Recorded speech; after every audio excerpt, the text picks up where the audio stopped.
This week on a Bubble Chat. Look. You're going to learn once, you're going to learn twice, you're going to learn three times, never go round. Leave this damn girl alone. Y'all about to get tainted like Chrisette Michelle career was. She ain't been right ever since then. And I was going to say, y'all might not even get HBCU when he done with you. I don't know about it. I want to start off by saying this. How the police hate and the police brutality against a people of color still continues in this new decade is honestly totally beyond me. When I heard the story, I can totally relate because if things didn't turn out as we hoped it we would feel like a little bit disappointed, and we feel angry, and sometimes we let our ego take over, questioning if we ever did enough, you know. But the feeling of it doesn't last forever. Yay, Kanye West. Where the fuck they gonna call this motherfucker nowadays has been giving you the side eye by numerous fans for interrupting Taylor Swift's acceptance speech in 2009 in the DMA. I know we only doing this because you goddamn Taylor Swift fan. We only talking about this shit because you is a Taylor Swift fan.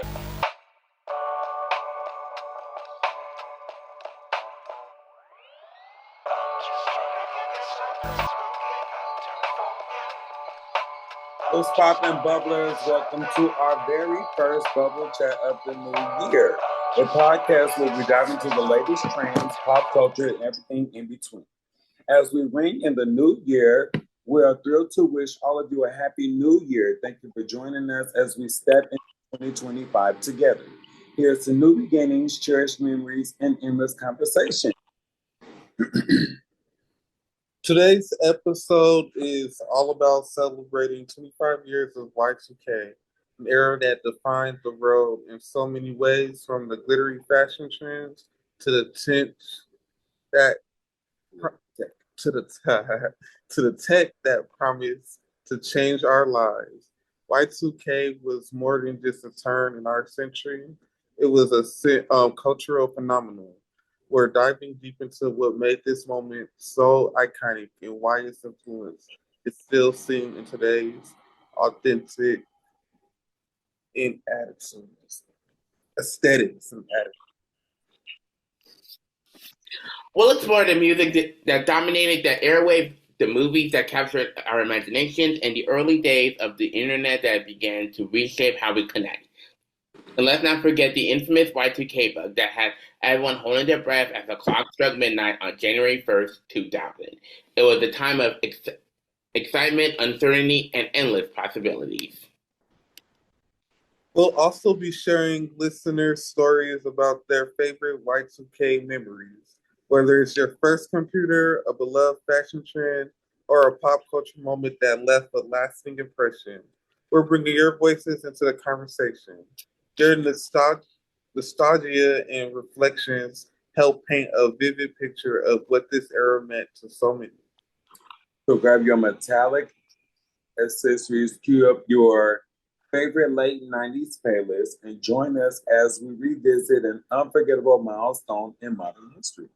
As we celebrate 25 years of Y2K, we're reminded of the excitement and creativity that defined the turn of the millennium. Let's get chatting and start a new year with a blast from the past. As Wendy Williams once said, it's time for Hot Topics. How you doing? How you doing?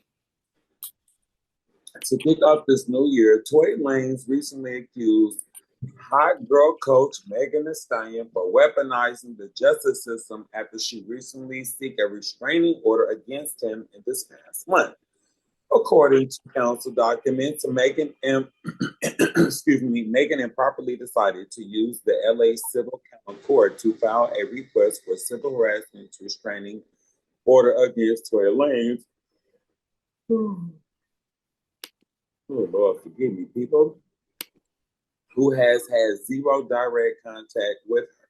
Megan's attorney said that in a statement that it was delusional that the felon convicted of a violent crime for shooting the victim and then harassing her is even contesting a request for protective order, and the court is confident that they will act to protect the victim. Tory continues to subject her to repeat trauma and victimization despite being sentenced to 10 years in prison for shooting her in the hoof in 2020. What do you think about this, Bubblers? I'll start with you, Adonis. I mean, well, look. Now, you're going to learn once, you're going to learn twice, you're going to learn 3 times, maybe go round. Leave this damn girl alone. Right. Now, I mean, you know, if you didn't shoot her, leave her alone. If you're not harassing her, just stop. I mean, this is much. This is much. And then it's embarrassing that your little leprechaun ass is in jail serving time and they talking about you out here harassing her indirectly. It's just like, I mean, what kind of foot soldiers do you have? Gone and join a support group.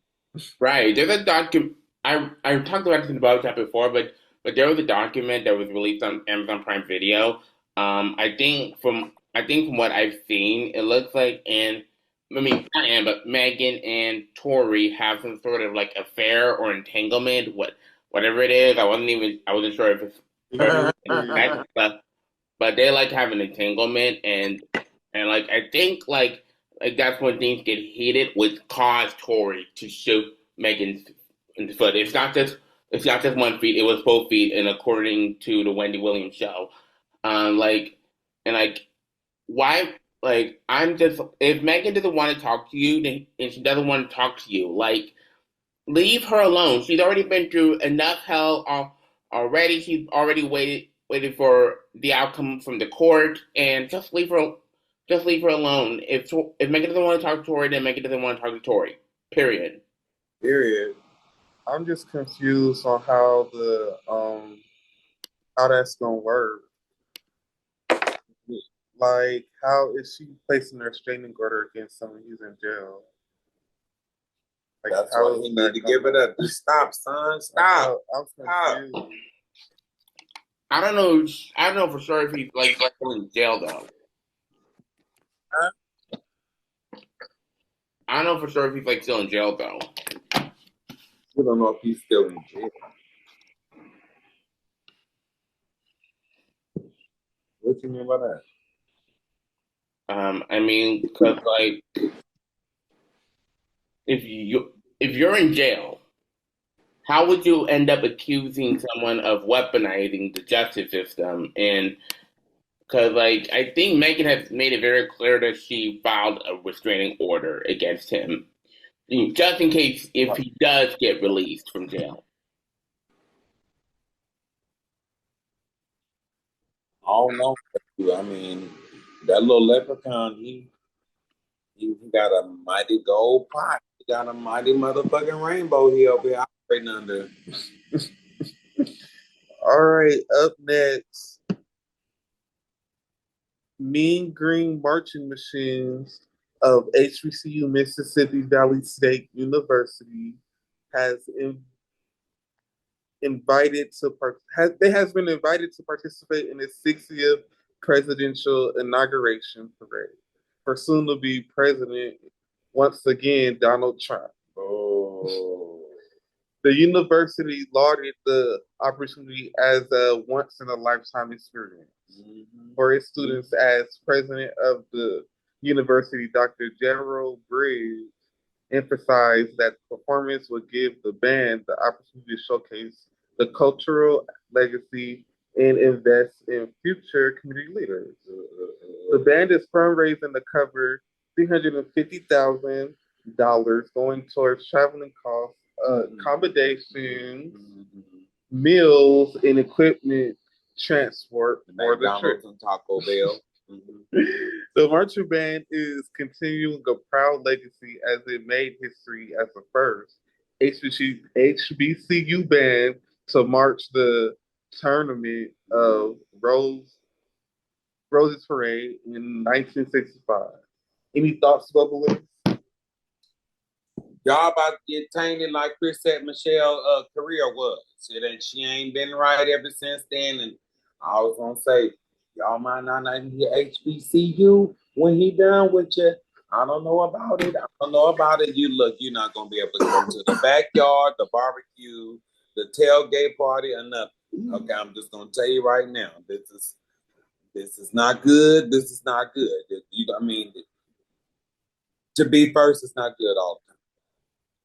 One thing I want to say, like, I don't know if they're like supporting Trump, but I think the fact that they've been invited to celebrate the inauguration is kind of like I'm kind of like in the middle of it. You know what I mean? Like I'm not against it.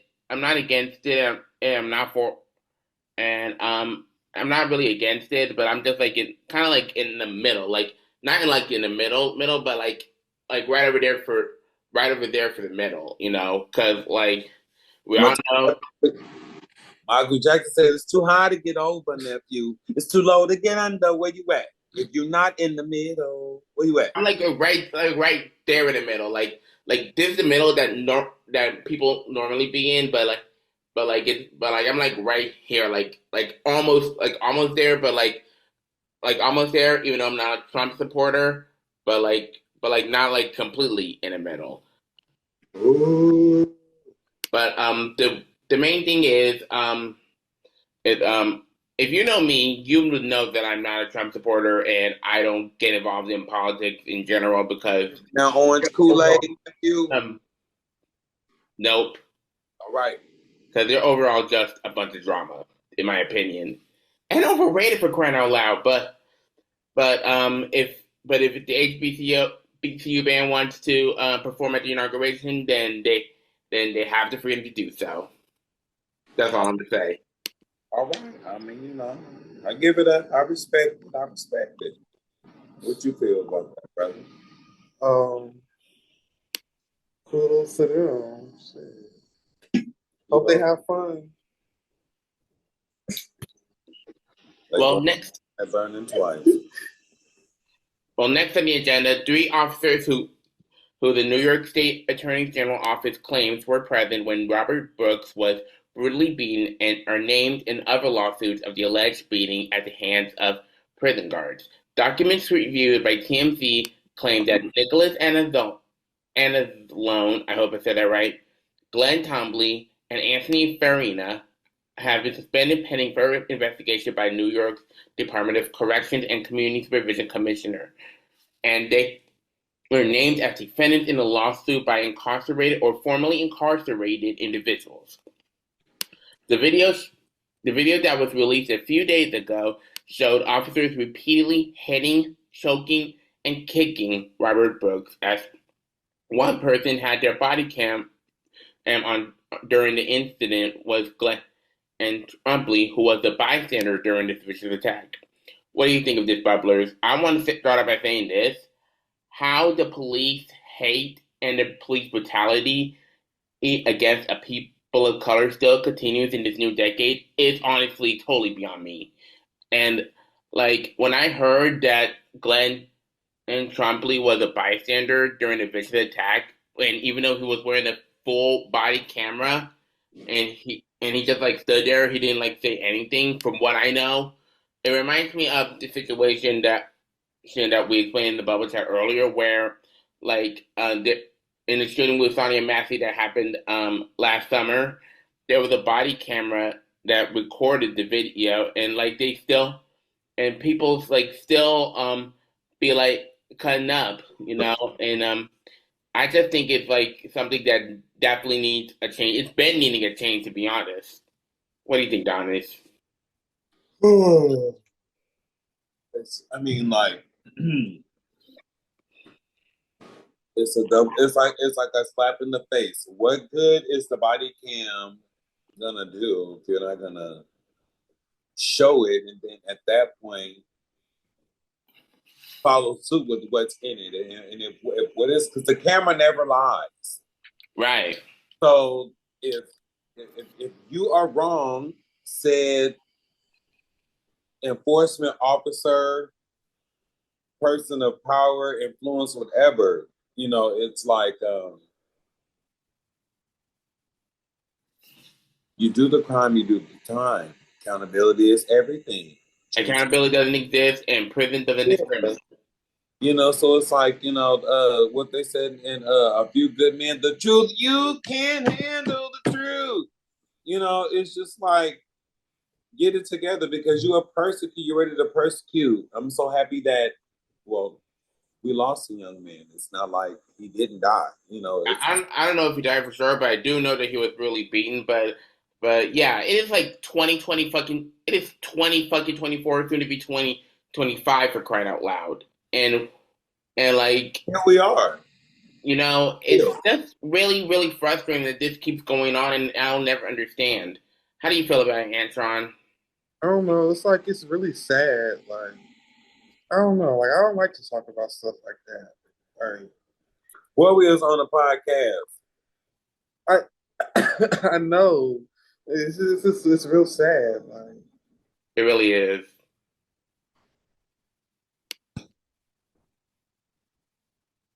I'm fucked up, y'all. I'm sorry, sir. Well, yeah, it's sad. Condolences. Not condolences, but I want to lift up. Excuse me. The Trump. No. Brooks. Robert Brooks. Robert Brooks. We want to lift up Robert Brooks and his family and hope that they come out on the winning end of this situation. But up next, boxing legend, good old Mike Tyson opened up about his loss to Jake Paul, admitting that he felt a little disappointed after he got his ass whooped. He opened up in an interview with Covino and Rich on Fox Sports that everyone was so excited as the fight was such a big ascent. Tyson told the host when asked if he was happy with the outcome and while opening up about how they got to get back to living as he was training 9 months prior. As you all know, the fight at the AT&T Stadium was going to be scheduled for July 2024, but was moved to November after Tyson had suffered a life-threatening ulcer. What do you think about this, Bubblers? Would you be mad that you got your ass whooped for $30 million? Tell me that. It was really a lot. When I heard this, like, I just want to say this: when I heard the story, I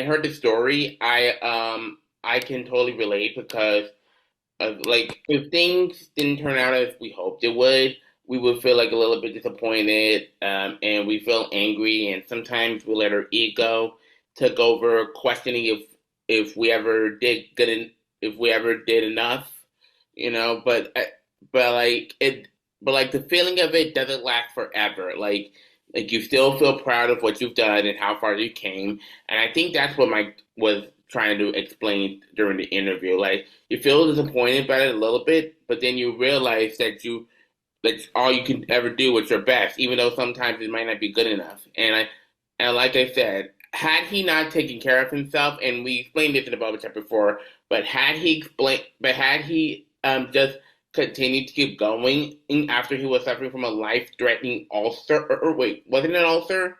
Yes. Um, from a life-threatening ulcer, it would have ended up a lot worse. But looking at it, he wanted to. I think he like wanted to take the L just to listen to his body, and I think that's something that a lot of people in the sports industry might not have been aware of, probably because it's been like a taboo subject, and just like how mental health in the music industry became a taboo subject, people like nowadays listen to their bodies. So for example, like one of the exercises is push ups. I still can't push push down like the great and then back up. So that's why I've been doing it on my knees easily. So that, but like Shan, I think you remember her, Adonis. Shan demonstrated a modified push up where you like Yes. become like a seesaw, like you. Uh-huh. Yeah.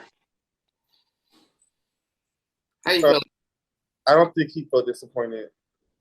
Ain't no way he disappointed. I feel like he knew he wasn't gonna do too good. Right.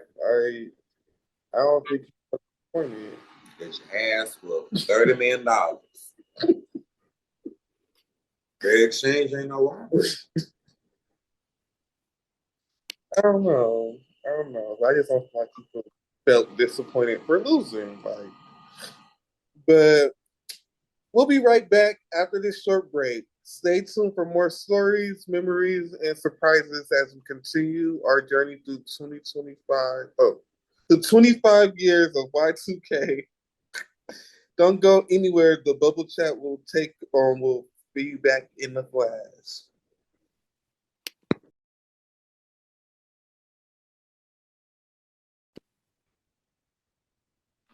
Welcome back to the Bubble Chat. In honor of the Y2K theme, we're diving into some of the hottest topics that made headlines around the turn of the millennium, including around the decade.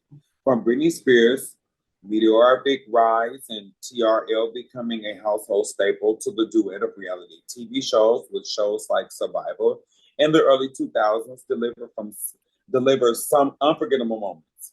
We'll also touch on the tech breakthrough that were the talk of the town. Remember the buzz around the first ever IMAX and the launch of the Napster, which forever changed how we shared music? We'll discuss how these innovations set the stage for the digital age we know today. And of course, we can't forget the iconic red carpet looks that define Y2K fashion and a mix of futuristic and nostalgic styles that continue to inspire designers today. Now, Wendy Williams once said, "It's time for more hot topics." How you doing? How you doing once again? Well, on August 2002, Tory Lanez appeared on the Wendy Williams radio show at the time to announce her moving on from the R&B girl group 3LW, and she opened up that she was actually forced out of the group because of her then group member Keely Williams. Tory opened up that there was an altercation going on involving food from KFC in which Keely threw a meal involving a two-piece, mashed potatoes, etc. on Tory.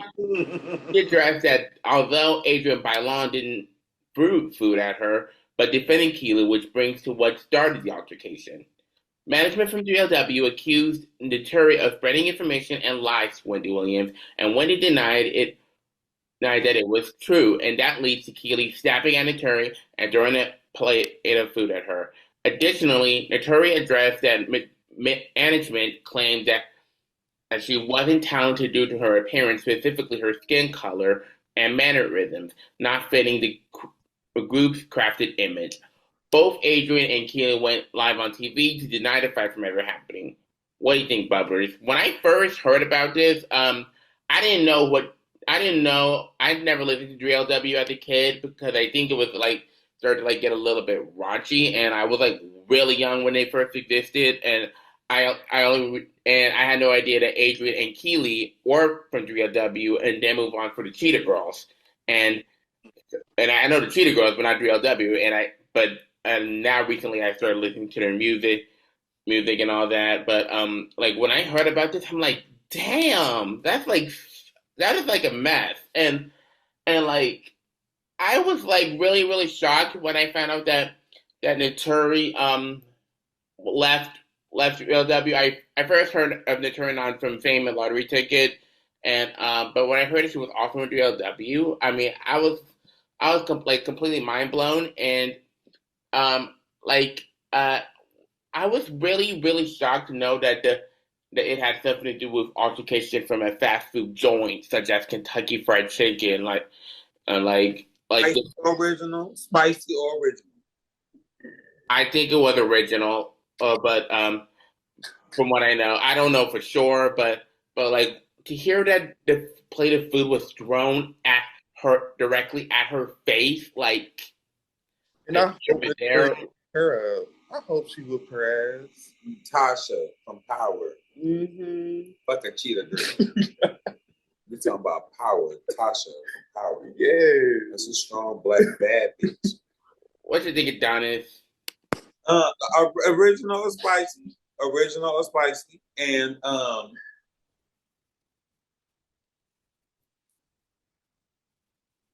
not like you reap what you sow, not like karma will come around to get you. It is from the chicken tenders, from the chicken tender squabble, mashed potatoes and corn, that Adrian married well, Tory is actually the one that's still active, and I'm not taking anything away from Keely. But when you think of 3LW, you think about promises. Oh my God.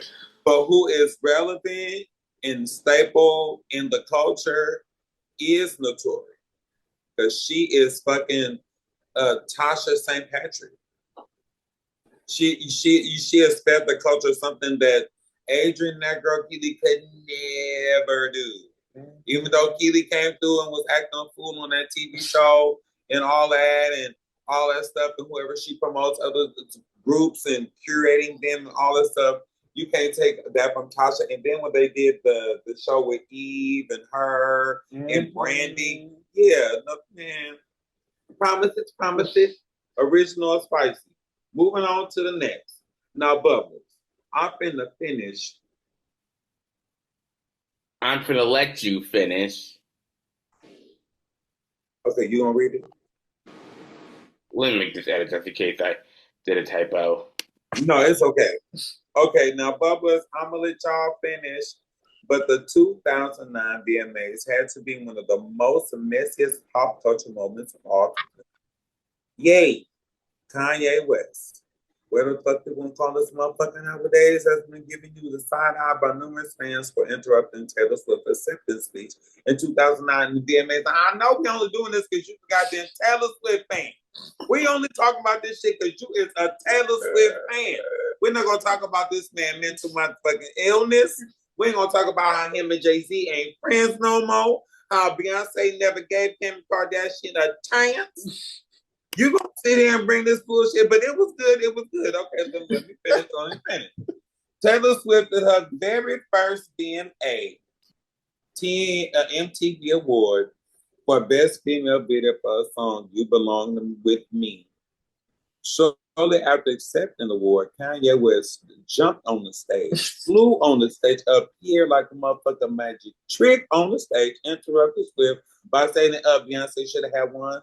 She has the best vocals of all time. And the outburst was met by a shocked face from even Beyonce, her own motherfucking self. And so stood in shock the whole entire time, turning red as the crowd erupted and booed, likely to Kanye West. Now, I'm going to say this shit again, nephew. Mm-hmm. That was a good story. But you only brought it up because Taylor Swift, oh, punk ass. I'm just saying. Now I'm fed up with this. Now it's really not 2025 right now today, people. Nephew, we're not gonna bring this shit into 2025, nephew. What do you think, Adonis? I'm gonna have to give you some change on this quarter with this white woman. You was not an NBA player. I need you to let her go. Let the spirit out. Be loose, nephew. Be loose. Hold on. All right. And I don't want to ask how you feel about it. I want to say this. I did not. This is one of the another pop culture moments that I never even heard of until recently, and The lies. until like at least a few years ago, because like I think I didn't know what VMA even was at the time, but I think I do know that it was a award show. I think I remember watching the VMA for the first time. How old were you in 2009, nephew? 10. I know you know about that shit. I know you might have known about it then, but I know you know. The last controversial moment that I ever watched was Will Smith slapping the shit out of Chris Rock. That was the Oscars. Right. But think of it as going to this. I think it's like kind of like really, really, really rude to interrupt someone who has worked their ass off in for an award, and this kind of reminds me of the situation where like Lil Mama. Don't you do it! Don't nephew! Don't you? The VMAs. This is not that. Ooh, they are something always happening at the VMAs. Like, anyway, it reminds me of the situation where like from what Lil Mama, I think it was from the 2009 or 2010 VMAs where Stacey and Alicia Keys were performing Empire State of Mind, she like walked on the stage Yes, she did. and she was like feeling herself, but like she didn't know that she wasn't supposed to do that. And It Kanye was like accidental from what, and it was And Nicki was accidental feeling from what herself when she called out Miley. Kanye was feeling himself the same way. But here's the thing. Here's the thing though. But The only difference is Lil Mama didn't even know that she wasn't supposed to do that, but she felt like inspired by them, so that's probably why she did it. From what She knew she I was supposed know, to do that. but Kanye like went on stage and interrupted the acceptance speech like on purpose. Mama knew she was not supposed to do that. Beyonce tried to grab the little girl. And Beyonce tried to act shocked when Kanye West did that shit because he didn't think he really was gonna do it. All right. Next on the agenda, Janet Jackson has experienced a wardrobe malfunction from Justin Timberlake at the 2004 Super Bowl halftime show. Ratchet Jackson. Halftime show performance. Janet, who was one of the halftime performers. Oh shit! Okay, my bad. Janet, who was one of the halftime performers, performed the melody of All Free, Rhythm Nation, The Knowledge before performing Rock Your Body, along with Justin Timberlake, who was also one of the performers. As he sang the lyric, "I'ma have you naked" by the end of this song, he tore open her costume, exposing her right breast to 140 million viewers, as the incident was referred to as the Nipplegate by the media. Jackson and Timberlake both issued separate apologies about the incident, but get this, following the incident, CBS allowed Justin Timberlake to appear at the 46th Grammys Awards ceremony, but forced Janet to withdraw after being scheduled as a presenter. The controversy also halted plans for Janet to star in the biopic film of Lena Hornes, produced by ABC. What do you think about this, bubblers? That little nipple ain't hurt nobody. I don't know why she the one got chastised. It was her whole areola. That was more embarrassing for her. And that was when Justin Timberlake had a firm. So I don't like it. I don't like it. That's hella funny. One thing I want to say is when it comes to reality TV, and I'm not putting this on Janet Jackson or Justin Timberlake, but there's a law where specific parts are not allowed to be exposed on TV, such as nudity and all that, and the federal, and which brings to the fact that the Federal Communications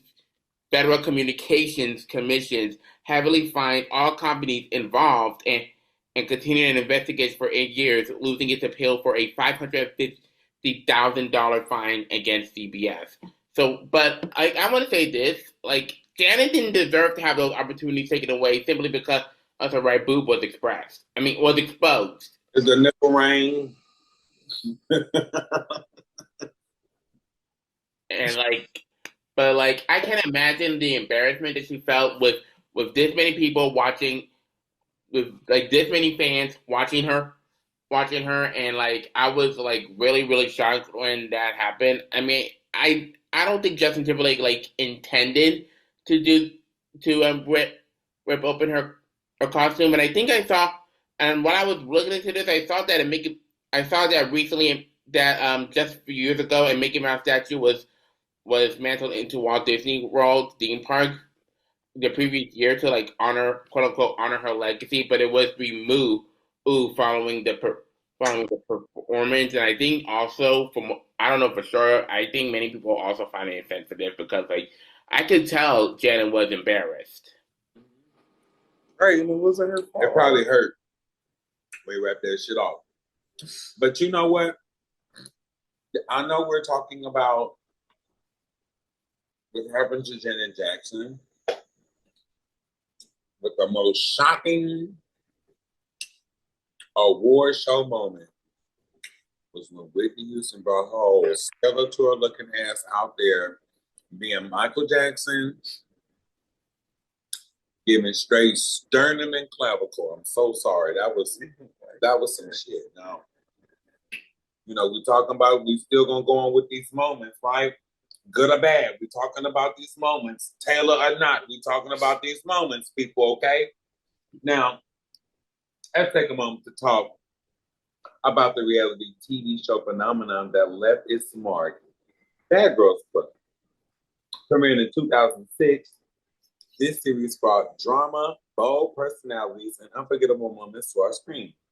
The show followed up with a group of women living together and navigating personal challenges and intense conflicts, all while trying to embrace their own individuality. Bad Girls Club was more than just a reality TV. It became a cultural touchstone. It sparked conversations about empowerment, personal growth, and the complexities of female relationships. With this unapologetic approach to conflict and its portrayal of real-life struggles, the show captivated audiences and kept us hooked season after season. And now, in present day, Bad Girls Club is over, and it done jumped networks, ownership, and everything. And then Natalie Nunn, the chin of LA, who runs Hollywood. Now we have baddies. You know, it's crazy. It's a wonderful thing, but it's crazy to think that a TV show premise was about status. And when I say status, it was about how many followers you have on social media. And then you learn, because just because you have a whole bunch of followers on social media doesn't mean you have the personality, the wherewithal, the business savviness, or the real silver spoon born in your mouth. We have had so many shows, dating shows, from the Flavor of Love, the Love of Ray J, the Love of the Game, the Love of New York. I mean, it goes on and on, to The Bachelor, Atlanta Housewives, Married to Medicine. I mean, like, it just goes on and on and on and on and on. And no one ever thought that in any of these TV show, what is it? TV show like ingredients, like what it all starts to stir up. Who would ever thought it would have all these organic gourmet moments that we all share? It is crazy. It is crazy. The list of people who are famous, millionaires, influencers, business owners, partners, endorsers. This is where I would give Instagram and Twitter and YouTube a round of applause, because it did help some people in some ways. It's not as damaging as we all think it is. Mm-hmm. Yep. You guys have anything you want to add to that? Mm-hmm. I was watching the fights that happened on the show. Would you say that again? You were in for a fight? I was watching the fights. What fight? On Jocelyn Baddies or which one? Bad Girls Club, I think you was talking about. Bad Girls Club? Mm-hmm. All right. Well, let's move on to our next segment. We got this good old mystery game. This is where we shake things up with a fan. This is where we shake things up with fun and an unpredictable twist. Today we prepared a game that ties in perfectly with our Y2K theme. Let's get ready for trivia, challenges, and surprises as we test our knowledge and relive some moments of the millennium. We will uncover hidden gems from Y2K or stumble upon hilarious moments we've long forgotten. Stay with us and we'll dive into this interactive and nostalgic segment. Let's see who's truly got the ultimate Y2K expertise. Let's play the mystery game. We're going to curate a trivia game from the segments and topics that we've covered throughout this episode, guys. Are you guys ready? Let's do it. Y'all ready? Yeah. Amen. Can I get an amen? You know, Amen. Right, all right, amen. All right, now, no, we just were talking about the Bad Girls Club, right? Mm-hmm. So, who is said queen of the Bad Girls Club? What is her name? I don't know. I feel like you want to say Natalie, but Yeah, I don't that's think who I it don't. is. I don't know. Like, I mean, I don't know. It would be between her and Tanisha. It was gonna be her because she took it over to Baddies. She flipped it. She totally flipped it. I don't know. All right. Well, And it was. I don't think that was all her idea as well. but she did it, and we're led to believe that it's her face It and wasn't all her idea. Just like Lady Lady Shot O'Clock, she didn't make that shit up. The one bad girl make that shit up. I don't know. well, I mean, a slogan in the whole TV show was totally. I don't know. I don't think it was all her idea. But I hear what you're saying. Okay, so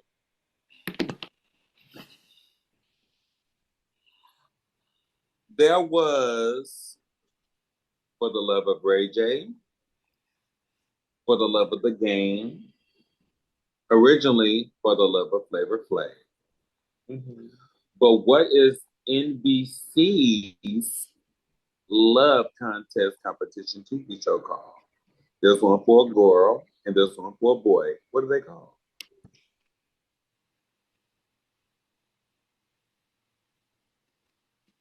This It is starts one with the show B. that I have not watched until just now. Oh my God. The Bachelor and the Bachelorette. That's the white. I was. You said NBC. I'm like, what channel is NBC? is channel 4. Ooh, y'all don't know y'all TV network. You streamers. Ain't nothing but some streamers. Like, what channel was in NBC? But I'm Can I about ask to you for you to watch that. Did you guys, who won the Super Bowl in 2004? Oh, you think I When- would know? I never heard of the Super Bowl until the 2010 one.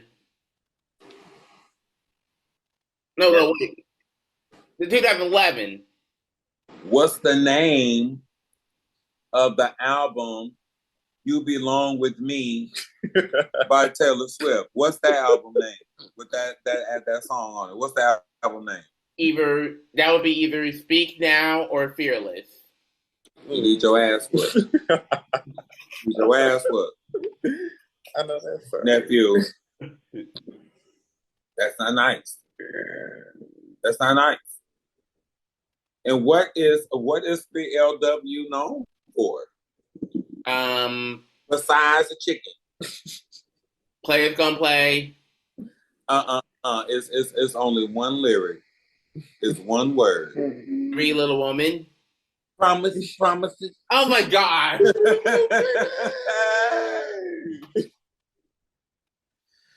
Okay, the next is who is a queen of talk? Who's a queen talk show icon? And we quote her every episode. Tasha K. I don't know. Oh, Wendy Williams. Yeah. Now she gonna jump out that wheelchair and whoop your ass. I can't believe you said that. Now we give her homage every episode. You gonna diss her like that for the new year?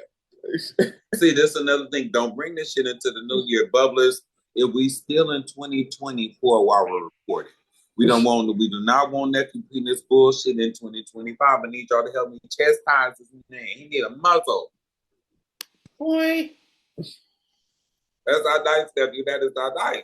I can't believe you're gonna say I don't know, but you sure knew that damn Taylor Swift.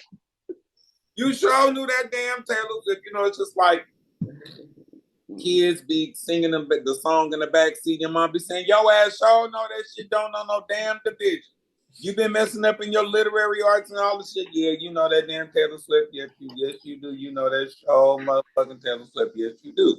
But look, and just like that, we're about to clock the fuck out.